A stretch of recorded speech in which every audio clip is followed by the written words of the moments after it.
প্রিয় ষষ্ঠ শ্রেণী শিক্ষার্থীরা, এসো সবাই শিখি চ্যানেলের পক্ষ থেকে জানাই সবাইকে আন্তরিক শুভেচ্ছা ও অভিনন্দন।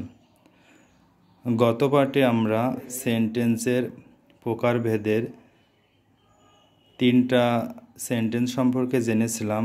আজ বাদবাকি 2টা সেন্টেন্স সম্পর্কে জানব।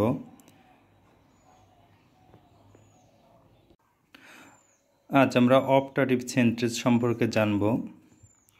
অপটাটিভ সেন্টেন্স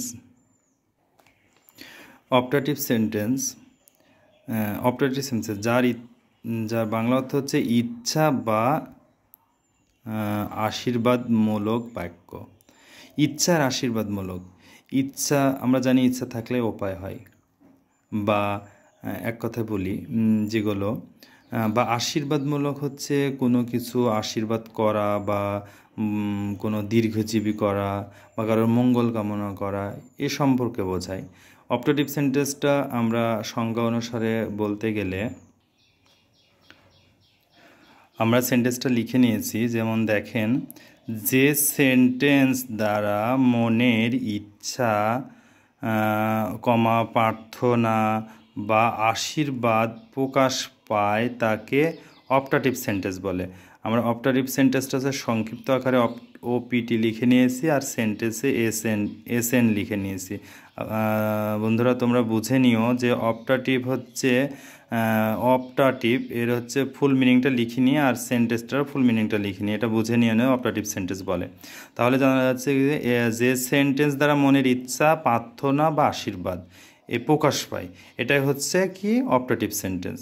আমরা এক্সাম্পল স্বরূপ জানতে পারলে আর একটু ভালো হয়। যেমন এক্সাম্পল 1-এ আমরা লিখতে পারি, আল্লাহ তোমার মঙ্গল করুক। এটা লিখতে পারি। লিখি যে আল্লাহ তোমার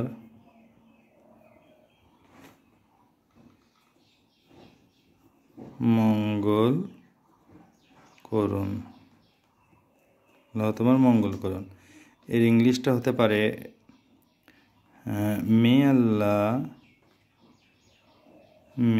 আল্লাহ।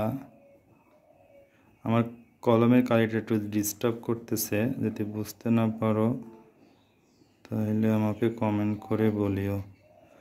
মে আল্লাহ ব্লিস ইউ। তাহলে এই যে দেখো, আল্লাহ তোমার মঙ্গল করুন, মে আল্লাহ ব্লিস ইউ।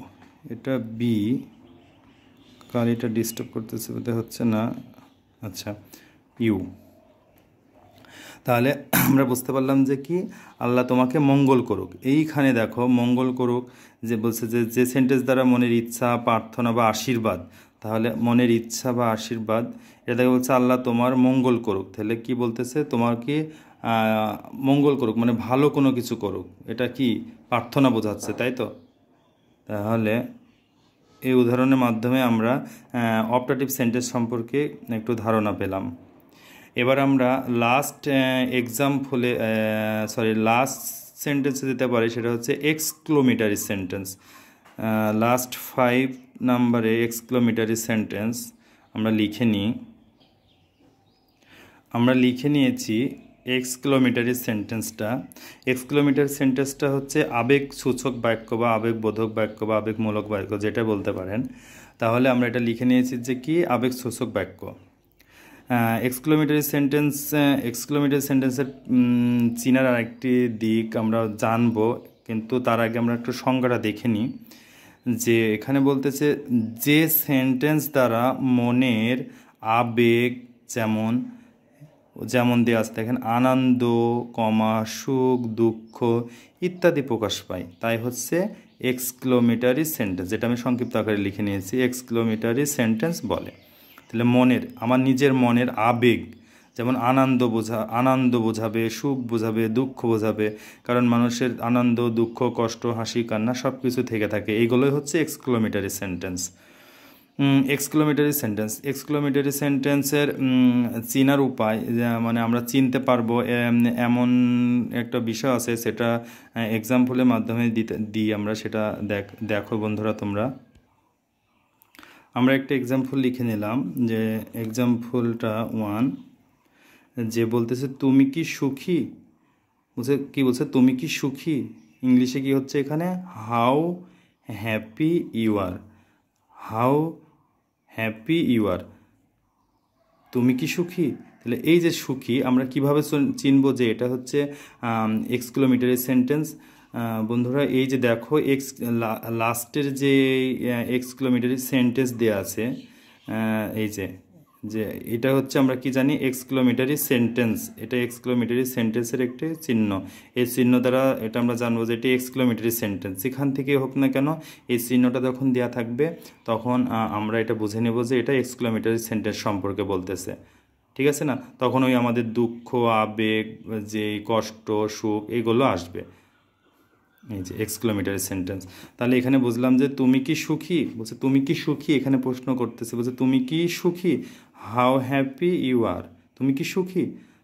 তাহলে এটা কি বন্ধুরা এক্সক্লেমেটরি সেন্টেন্সের ভিতরে পড়তেছে, আর আমরা জানি কি এটা এক্সক্লেমেটরি সেন্টেন্সের চিহ্ন যখন দেওয়া হয়ে আছে তখন আমরা জানবো এটি এটা এক্সক্লেমেটরি সেন্টেন্স। তাহলে বন্ধুরা আমরা হচ্ছে সেন্টেন্সের 5টি প্রকারভেদ আল্লাহর রহমতে শেষ করলাম। তোমাদের যদি বোঝার অসুবিধা হয় তাহলে আমাকে কমেন্ট করে জানিও। আর আগের যে পার্টগুলো আছে সেই পার্টগুলো, সমস্ত পার্টগুলো ইনশাল্লাহ সবাই দেখে নিও, এবং একের পর এক সিরিয়াল মেনটেন করে এই সেন্টেন্সের প্রকারভেদ বা সেন্টেন্সের রূপগুলো দেখে নিও। দেখে নিয়ে তোমাদের যদি বোঝার সমস্যা হয় তাহলে কমেন্ট করে জানিও, তাহলে আমি ইনশাল্লাহ ওই কমেন্টের উত্তর বা রিপ্লাইগুলো আবার আমি পুনরায় কোনো ভিডিওতে দেওয়ার চেষ্টা করব ইনশাল্লাহ।